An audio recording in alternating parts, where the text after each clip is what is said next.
Prep work is done to drop this tree. There's a tree behind my tent. There's the tent. And it's this big tree right back here. So this very large tree right here that is blocking my satellite signal. It's a quaking aspen, and that canopy doesn't look like it's that much bigger than the rest of the canopies, but if we step back and you look at it in perspective with the other trees, it is much higher. That's probably 15 feet, 20 feet higher than the rest of the tree coverage. And you can see that on the obstruction map for Starlink. So it has to come down. In preparation for taking the tree down, I had a bunch of work to do. So the tree that I cut down last year in my chainsaws and autumn rain video, this large pine right here, was directly at the base and angled across, so it would have pushed the tree towards my tent or the solar system. So that had to go. This lane where I want it to fall needed to be cleaned out, and so I had to cut down a whole bunch of smaller trees, including a really nice hemlock that was right here. Unfortunately, I would have liked to have kept that one, but it would have been in the fall line. And a fairly good sized birch that I've already bucked up most of it. I've just got to haul these last two pieces out and cut them into firewood. Unfortunately, it's too small to make anything out of.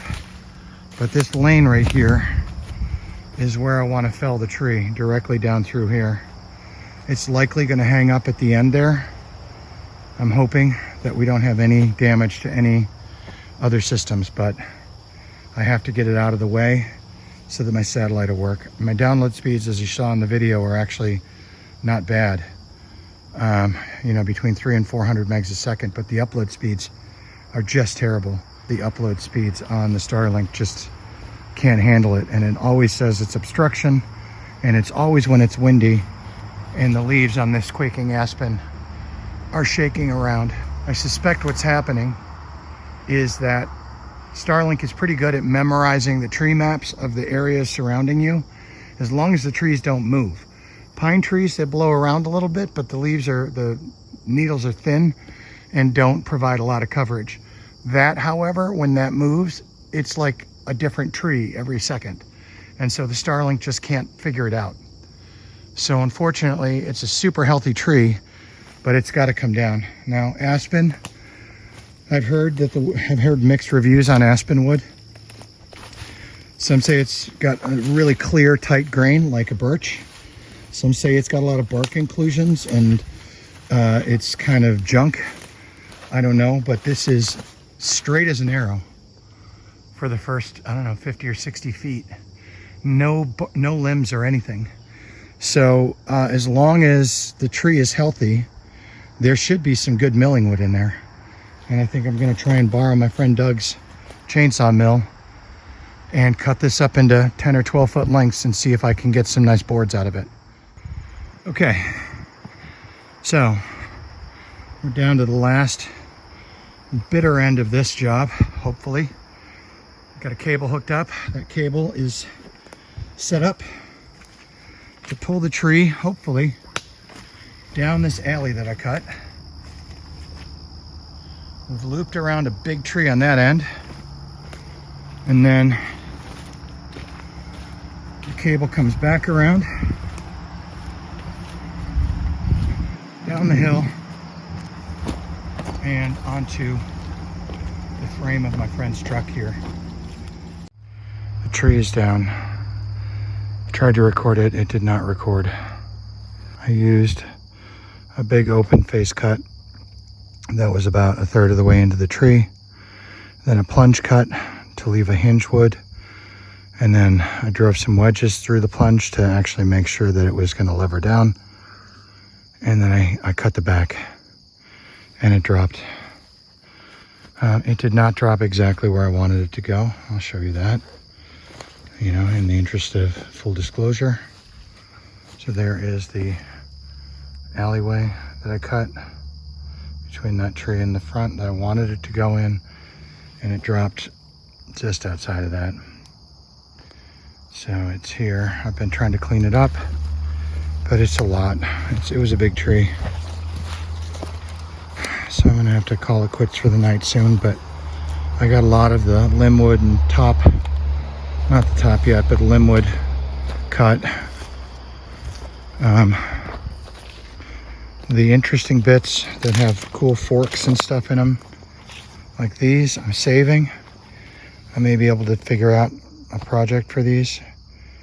I mean, if I had a railing to build, I would say these would make really cool. Once peeled down, they would make a really cool railing system. But I don't have any railings to build. I mean, maybe I can do, as an interesting project, just around the perimeter of the shower, either at the bottom or at the top there. Do like a cool bent wood project that ties it all together. I don't know. I can't think about that right now, but the tree is down. It's very, very straight and very clear for the first probably 40 or 50 feet. No limbs. There's a little bit of a bend here, but I can cut around that and get 2 good 12-foot sections at least of clean wood with no limbs. And so the wood itself is actually really clear. It looks almost like a birch. It's very straight grained. This is a steep hill, I'm sorry. It's very straight grained. It's very clear. This is like an older tree because the rings are super tight. The ring, I don't know if you can see that at all, but the rings are super tight on this. And the wood itself is beautiful. This is clear, whitish yellow wood. Peeled off some of the bark so you could get a look at it. It's a pretty good indication of what the inside of the tree will look like. No voids, no rot. It was a perfectly healthy tree. I hated to cut it down because it did, it did add some character with the shaking leaves and some shade, but it was just killing my internet signal. So it will make nice boards, and I'm not sure exactly what I'm going to do with it. I'm thinking make some nice 12-foot long slabs of wood, or maybe even 1.5 inches thick for countertops for the kitchen. My buddy Doug is going to let me borrow his chainsaw mill, I believe, and so I will rig up something with some of the posts that I have over there that I cut down, the trees that I cut down here. I'll rig something up like a ramp to actually allow me to slide this down onto these supports, one there and one here. We began milling the tree by securing a 14-foot section of ladder to the top of the tree using 3-inch long screws. We set the depth of cut on the chainsaw mill just below that, so as to avoid hitting any of the screw tips. Then Doug ran the chainsaw mill as I pounded in wedges to keep the piece of offcut from pinching the bar of the chainsaw. This was pretty slow going and took a while, about 10 minutes for us to do this first cut. I found later that if you peel the bark off of the tree before you try to do this, it goes much easier.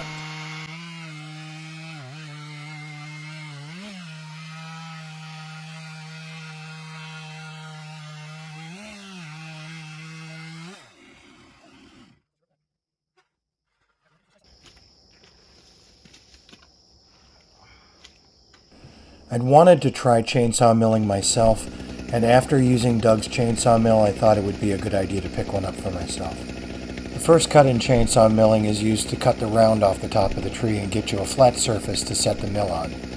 It's important to keep that surface clean, so I brushed it down with a bench brush that I bought for my shed. Once that was done, it was on to chainsaw milling.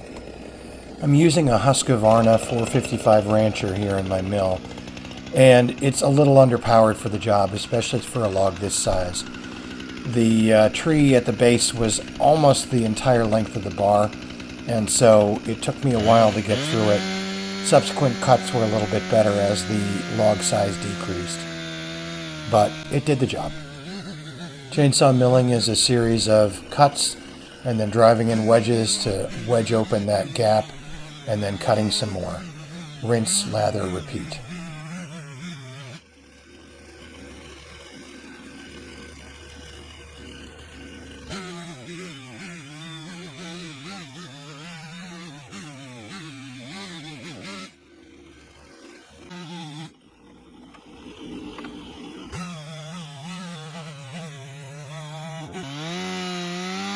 Milling lumber is one of the most strenuous things a chainsaw can do, so you'll hear it running in the background. I left it running so that I could allow it to cool down after the milling process. I'd do this in between every cut, and then every few cuts I'd have to sharpen the chain again.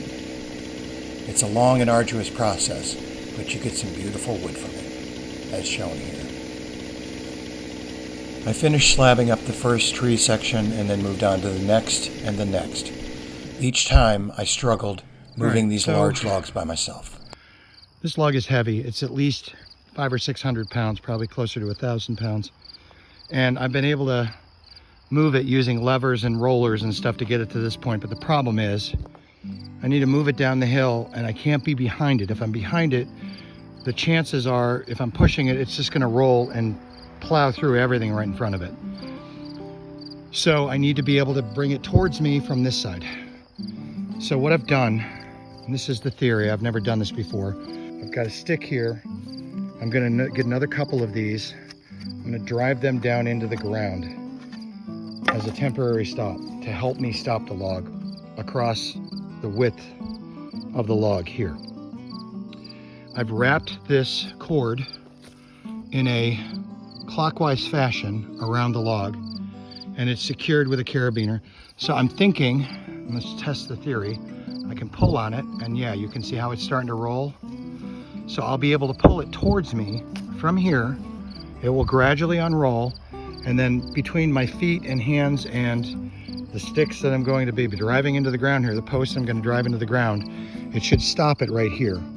That'll give me an opportunity to work on it where I'm not standing in the swale. You can see the swale here. It continues along. It's relatively dry right now because it hasn't rained in a few weeks, but I don't want to be up in there where the footing's uneven and I don't have good balance because I'm going to be skinning this, and the tools I use to skin it are pretty sharp and I don't want to accidentally slip and cut myself.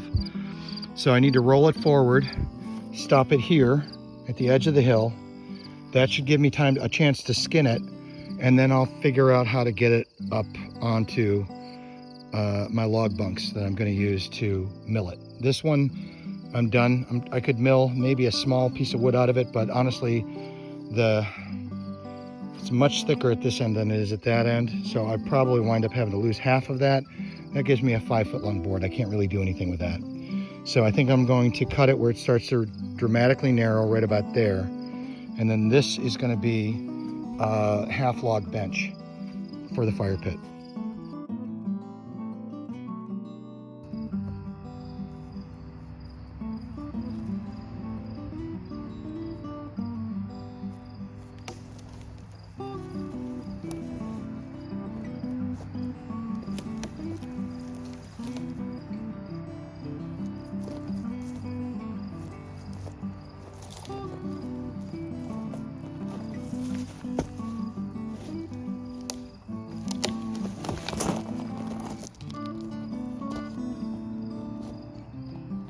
About as good as that could have gone. I missed my solar panels, which is good. I did not want to run into the solar panels. It's not straight on the hill, but it doesn't matter because again, I've got to go down here. So I think I need to take some of the boards I've already milled up, and I'm going to need to make up some ramps to bring the log over here. I'll also, now that I've got it situated here, I'm going to need to drive another serious stake that's not in the way. This one's a bit too tall because I'll need to split the bark all the way down, and then I have a bark spud that's kind of a curved blade that I can slide underneath to peel the bark off. The unfortunate thing, or fortunate, is that once that bark is peeled off, you expose the Cambrian layer of the wood, which is where the water all transports through. Now, if I'm lucky, I'll peel all that off when I peel the bark off. But even when you peel it all off, it leaves a very, very wet, slippery It's like working with a greased pig. It's like a 900-pound greased pig. So I need to get the bark started to peel. I'm going to get it about 75% of the way there and leave a strip on the bottom to hold it in place. So I have used a hatchet and a hammer to score the bark here. I'm hoping it's deep enough to get down to the below the layer here. You can see I tried prying it up a little bit, and you see how it cracks up away from the log, but it's a very thin crack. So I've got two tools that I use when debarking a log, a fresh log. This is relatively fresh. It's only been down for a couple of weeks. So machete, and the reason being is it's a long blade that's flexible that I can get down underneath the bark in that thin crack. And I keep mine pretty sharp. So it should work to peel the bark away. But if I have a tough piece of bark that's really tight, I have a bark spud. You can see the nature of the bark spud. It's not super sharp, doesn't need to be super sharp. Let's see if I can focus. But the blade is curved. Now a lot of people think you use a bark spud like this to pry it up. And that's wrong. You actually want to follow the curve of the log with the bark spud to get it down underneath that bark, and then you lift up from this side. So you're still using that levering action, but you want to use that curve, excuse me, mosquito. You want to use the curve of the blade to get around the log underneath the bark, and that should help it lift off. Peeling the bark from a tree is incredibly satisfying. The simple joy you get when you get one long piece to peel off in a row makes you feel pretty good. You can also see how the tree grows. You can see a spiral pattern here. The bark follows the grain of the tree. So there's actually a little bit of a twist in this log. Not too bad, and it shouldn't affect the lumber that I get out of it, but it's kind of interesting that that bark follows it right around.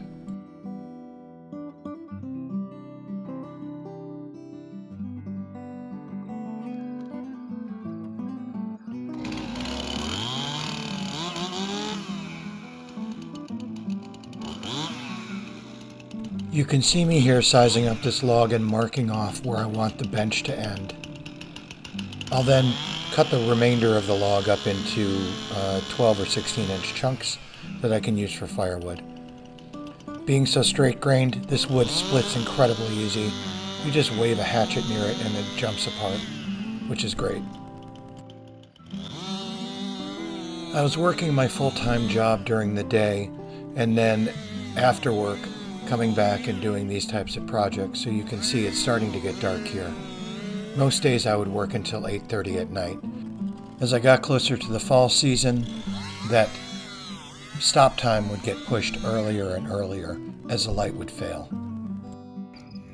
I wrestled this up onto my log bunks here, so you can see it's ready for milling. I need to get a bucket of water and wash off the outside of this.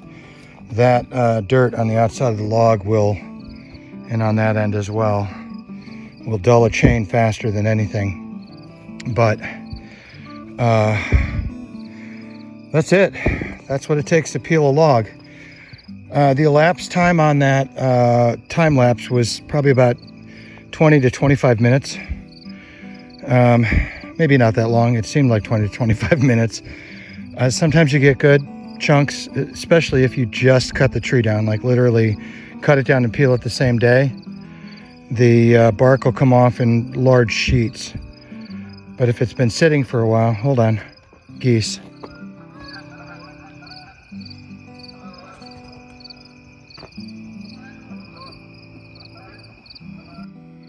The Canada geese, you can hear them, but sometimes you can't see them. Anyway, if you peel the bark off when you first fell the tree, a lot of times it'll peel off in large sheets.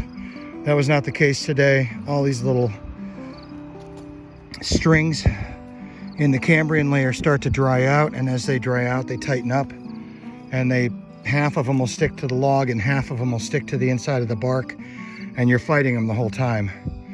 When we first fell the tree, there's a layer of water underneath the bark, and I could slide that machete under and peel literally half of the side of one log off in a go. Not today though. But it's done and it's ready for milling up.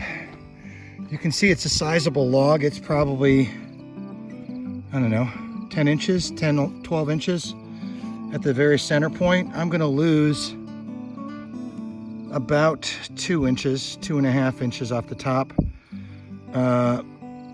because I'll have to put my board on here, screw down in, and I want to avoid catching the screws with my chainsaw chain. So I'll have to go below those.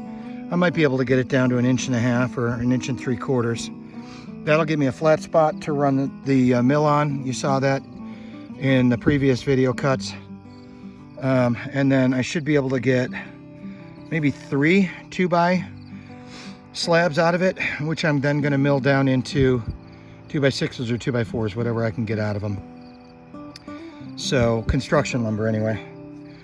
Ordinarily, I wouldn't recommend Aspen, but this one's really clean and free of bark inclusions. There's no, especially this far down the tree, there's no limbs or anything, so no big knots. It's solid wood. So I should be able to get some good usable building lumber out of this log. You can see how dark it's getting already though. So I'm gonna call it a night. See you guys later.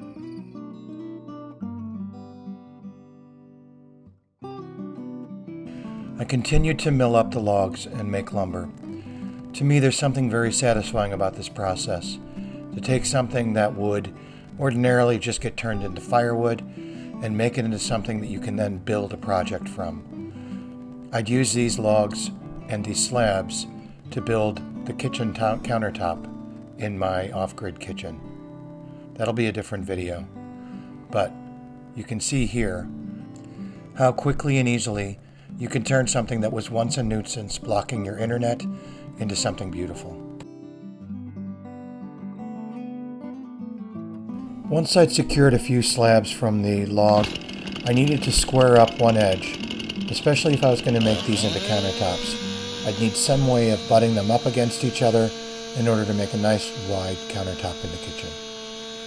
For that, I used this edging mill and a piece of board. I think this is a 1x6 that I've got screwed down. The mill runs alongside of it, and the steel 261 that I used for felling trees is bolted and clamped into this mill. Then it just runs along that edge, and you get a nice square cut.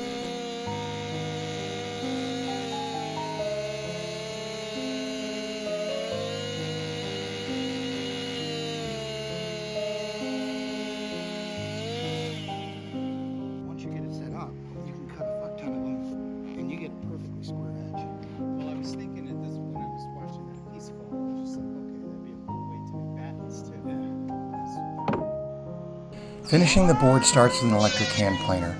I plane cross grains first to knock down the bulk of the roughness that's left by the chainsaw milling marks, and then I'll plane along the board to go with the grain to do the final smooth finish before sanding.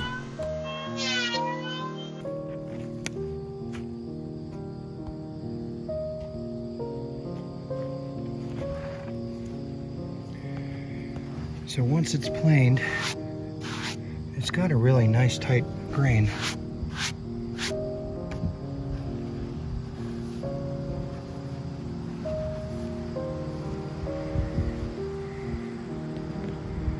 Not bad for a tree that I had to cut down anyway. And like I said, I've got another 12 feet of boards in there. I don't know if I might just do them a little over 1 inch thick. This is a little bit thin. I'm afraid it's going to crack. It's already, some of the tension in the wood is starting to, let's see down here. Some of the tension in the wood is causing some cracks. Not the end of the world. I can use pieces on either side of it and most of the board will be fine, but until it's dried, there's no point in trying to do that because it's just going to continue to check and crack as it dries. So if I leave it as is, hopefully it will minimize the amount of cracked board.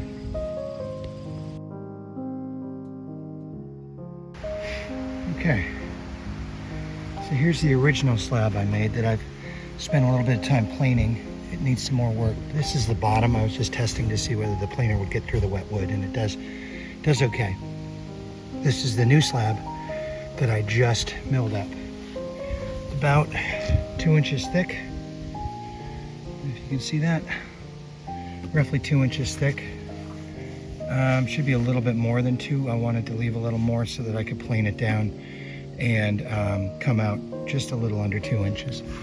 And these are going to be countertops in the kitchen to replace the rip-rap, like leftover pieces of decking board that we've been using for countering there.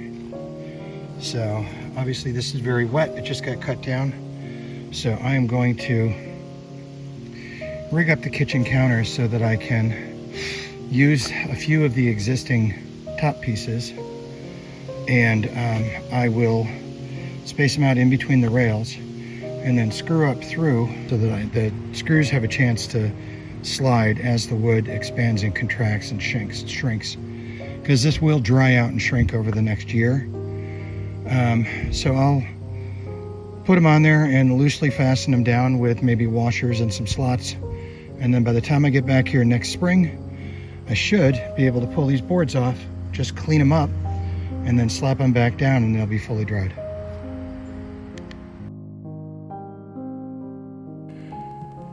After straightening the edges and finishing them up, these boards would become the countertop in my outdoor kitchen.